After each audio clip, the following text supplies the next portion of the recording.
The Battle of Bunker Hill was fought on June 17, 1775, during the Siege of Boston in the early stages of the American Revolutionary War. The battle is named after Bunker Hill in Charlestown, Massachusetts, which was peripherally involved in the battle.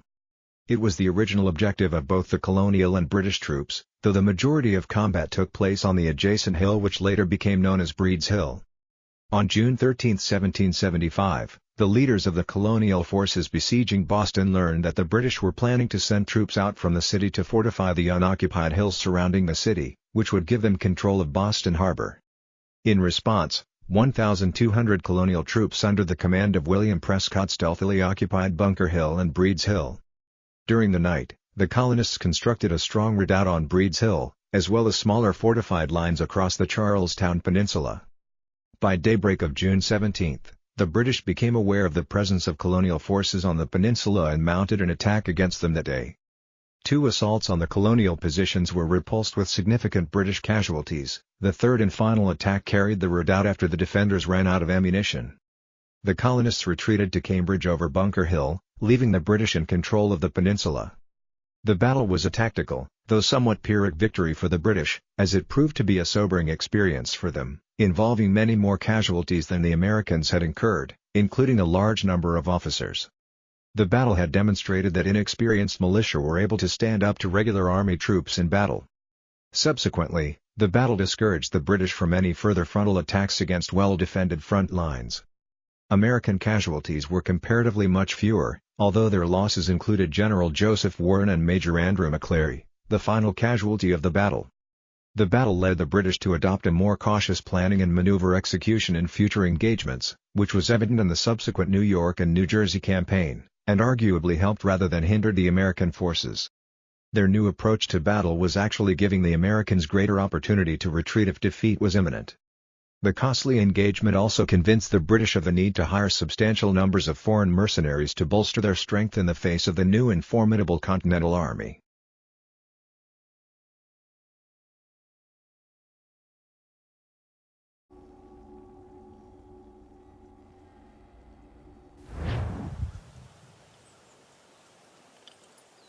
This is not Bunker Hill. Aye, it's Breed. There's been some disagreement as to where we should encamp. Any news from Boston? The Tories aren't moving, and any time we try to press them, we lose a dozen men. I think Putnam and the others plan to assemble artillery on these hills. A good shelling might make the Redcoats rethink their strategy. And what of John Pitcairn? That bastard's the cagiest of the bunch. He's appeared time to time to taunt us or send regards by way of cannon fire. It's all right, though. He'll have what's coming to him soon enough.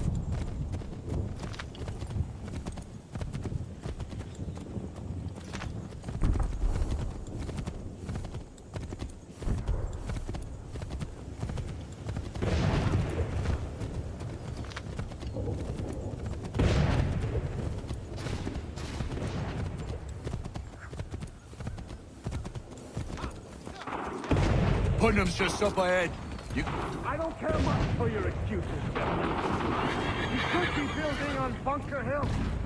Breed is closer to the city, but it is also closer to their artillery! Our orders came from men so divorced from the situation, we are compelled by reason to employ our own faculties to make a proper determination. Were that I can understand even half that nonsense you just uttered. What's not to understand? I'm trying to ensure our victory! Where would you know about victory? I killed a she-wolf in her den armed with only a knife. I escaped the Kanawagha Indians who sought to burn me alive. And I was the sole survivor of a shipwreck during the Battle of Havana. So you will excuse me if I choose not to follow your advice.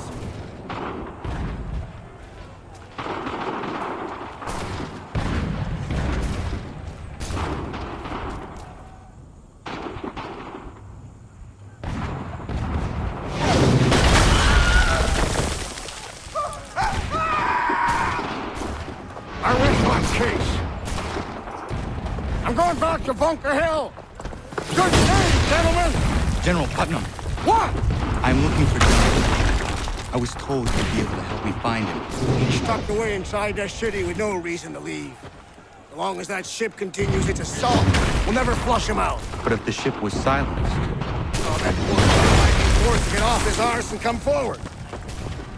I shall fly this flag to signal my success. And I shall speak fondly of you at your funeral.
advantage. And you will. They've better numbers, you say. Better weapons, better training. But I do not fear. And neither should you. For what they have in material, they lack in conviction and care. But not us. We have discipline. We have order. And most importantly, we have passion. We believe. So maintain vigilance. Conserve your ammo. Ensure a proper line of sight. And above all else, men, do not fire until you see the whites of their eyes.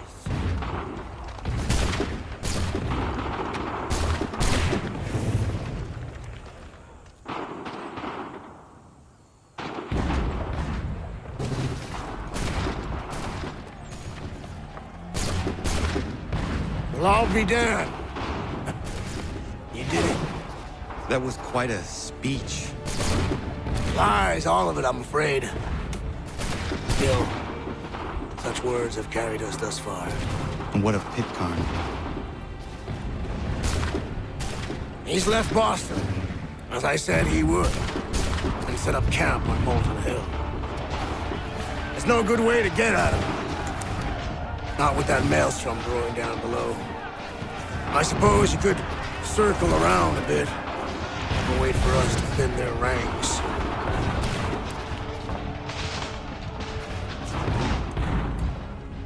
There is no time. I will have to chance a direct approach.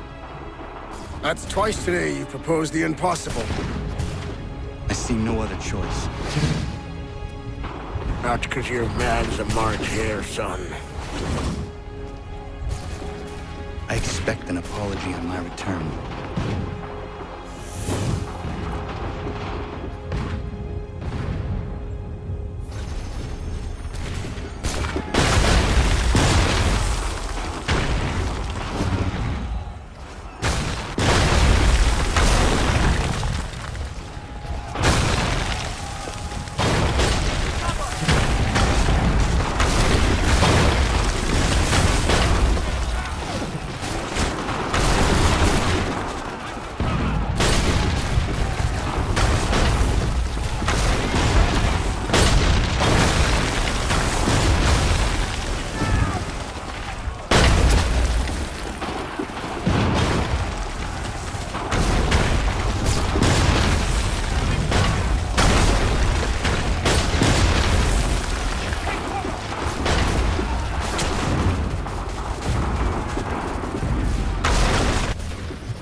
did you do this? To protect Adams and Hancock and those they serve, you meant to kill them. Kill them?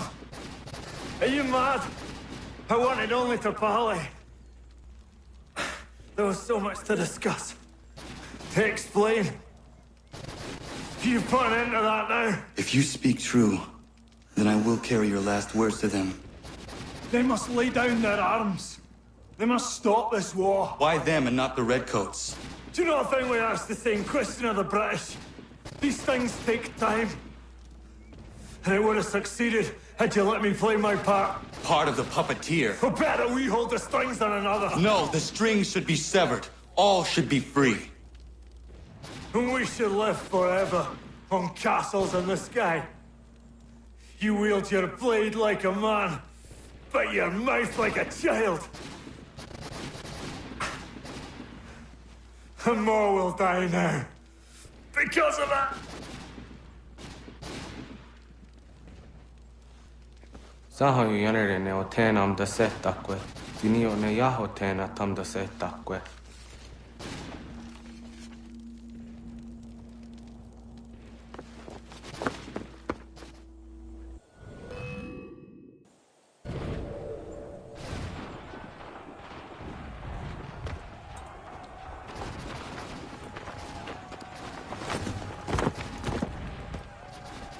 How dare you sneak up on me like that? Why don't you just go out there and just help this camp retreat? Don't ever do that again, you hear me? God damn it! General Putnam. You live. The same cannot be said for Pitcairn. Well done, I suppose. But it matters little now. I'm ordering a full retreat. We have lost too many in exchange for too little. If the Tories want this hill so badly, let them have it. Boston is the true prize. We have a bigger problem. What do you mean?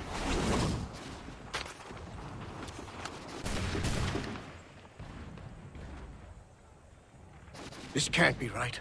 It says they plan to murder Washington.